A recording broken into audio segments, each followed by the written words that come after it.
já tiveram várias execuções lá, a público. Não, cara, ao Largo da Liberdade, Ainda que tem, a gente tá do lado aqui, era o Largo da Forca. Enforcava o pessoal. Onde fica, que tem uma baita história sobrenatural, que eu sempre trato com muito respeito, e aí eu não gosto de alegorizar isso, porque essa é uma história que envolve imediatamente a fé de muita gente, inclusive a minha, que é a história do Chaguinhas, que se passa ali no Largo da Forca, não começa ali, e é uma história que define o próprio nome da Liberdade. O bairro da Liberdade chama Liberdade por causa da história do Chaguinhas. Então, contar a história pra galera. Sim, pode contar. Conta aí, pô. O Chaguinhas, ele era um soldado, ele era um cabo do exército nativo. Em 1821 existiam dois exércitos. O exército português, estou falando de um ano antes da independência do Brasil. Existiam dois exércitos, o exército nativo e o exército português. O exército nativo formado por negros forros, que optavam servir ao exército e deixar de serem homens escravizados, e indígenas. O exército português e de descendente de português. Existia uma diferença de tratamento absurda. O exército nativo era chamado de exército dos descalços, porque os caras não tinham nem bota, nem coturno para enfrentar o que eles tinham que enfrentar.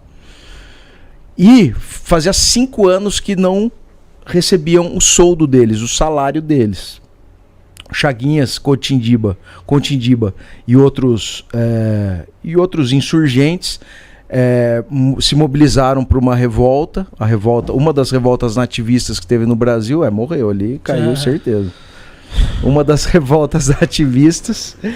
E aí o que aconteceu? Eles conseguiram sustentar essa revolta por 10 dias, tomaram vários fortes, ou quase todos os fortes da Baixada Santista, e depois de 10 dias foi suprimida essa revolta. Muito bem, foram trazidos para São Paulo, porque eles eram de São Paulo originalmente, embora tivesse lotado no 1º Batalhão de Caçadores. Vieram para São Paulo, passaram a última noite na Capela dos Aflitos, dentro do velário, onde hoje é o velário, tinha uma cela adaptada. Cemitério da Capela dos Aflitos, que era a capela do maior cemitério, do primeiro cemitério de São Paulo, e talvez um dos maiores que já teve, porque o bairro da Liberdade inteiro foi construído em cima do cemitério dos Aflitos, aquela região ali. E aí eles passaram a última noite de vida lá. No dia da manhã seguinte levaram eles pro Largo da Liberdade, colocaram o partíbulo, que é onde põe a forca, soltaram o Cotindiba. Foi morto, enforcado perfeitamente, funcionou a corda e tal. Pegaram a mesma corda, colocaram no Chaguinhas. Quando colocaram a corda no Chaguinhas, a corda arrebentou a primeira vez. Quando a corda arrebentava, normalmente diziam que era um milagre, então o representante da igreja não deixava continuar a execução. Liberava, fala, não, esse cara, Deus não quer que esse cara morra. Colocaram uma segunda corda, que o exército, o império, o reino de Portugal falou, de jeito nenhum, esse tem que morrer, esse cara precisa dar um exemplo, enfim. Soltaram e estourou de novo a corda. Então o povo que pedia clemência começou a gritar liberdade. Liberdade, liberdade. Os caras não soltaram Chaguinhas, colocaram uma tira de couro junto com a corda, soltaram de novo, e aí tem duas versões. Uma que a corda estourou 3 vezes, então estourou pela 3ª vez, e a outra que a corda não foi capaz de matar ele, soltaram ele e mataram ele a pauladas.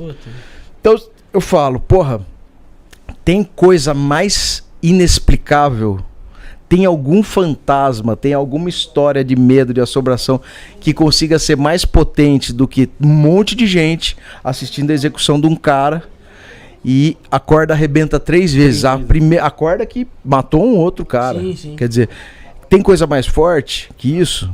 Pode falar, não tem nada mais forte. Então o sobrenatural pra gente também tem esse caráter muito mais abrangente do que só falar, pô, minha tia escutou as panelas caindo, tal coisa, escutou o passo na sala, não sei o que. Isso também mas pra gente essas histórias, esses casos históricos são muito mais legais da gente oferecer para as pessoas, principalmente porque é um caso que modifica o próprio status do bairro. Aqui, antes de ser Liberdade, era o Sul da Sé. da Igreja da Sé, que não era essa, a Igreja da Sé foi trazida, inclusive o bairro da Liberdade, que era uma região da Sé, era a região do cemitério, ele foi vendido, o cemitério foi vendido começou a ser vendido exatamente para a construção da catedral. Sim. Então, porra... Onde que é a catedral Cê, hoje? e aí você vê como conecta coisa, Conecta cara. É toda uma a história, porrada né? de história que tá ali, ó, uau, circulando. Eu mesmo, a gente frequenta aqui o bairro da Liberdade. O estúdio é no bairro da Liberdade, que eu mesmo não fazendo a mínima história que o nome se deu por conta Do Chaguinhas. do Chaguinhas, mano. Oficialmente, vamos falar, porque também o que acontece? E foi nessa época que foi criada a Polícia Militar, se eu não me engano, aí, né? Não sei se foi essa época, porque ainda era Império. Um ano, brigadão. Café, que é açúcar, mano? Não, nada, eu tomo sem nada. Já colocou? Não, mas então eu posso tomar. Não, eu tomo, cara, tomo sim. José fez um café. Não sei se era. Eu sei que o marido, por exemplo, o marido, Tobias Aguiar, que era o marido, Teu nome é- o último marido da Marquesa de Santos, a ele sim dá o nome Ao a batalhão, Rota da batalhão da Rota. A Rota. Oh, mas interessante, mano. Você é louco. E possivelmente a gente tá aqui instalado em cima do que pode ser parte do antigo cemitério aqui da Liberdade. Pode ser.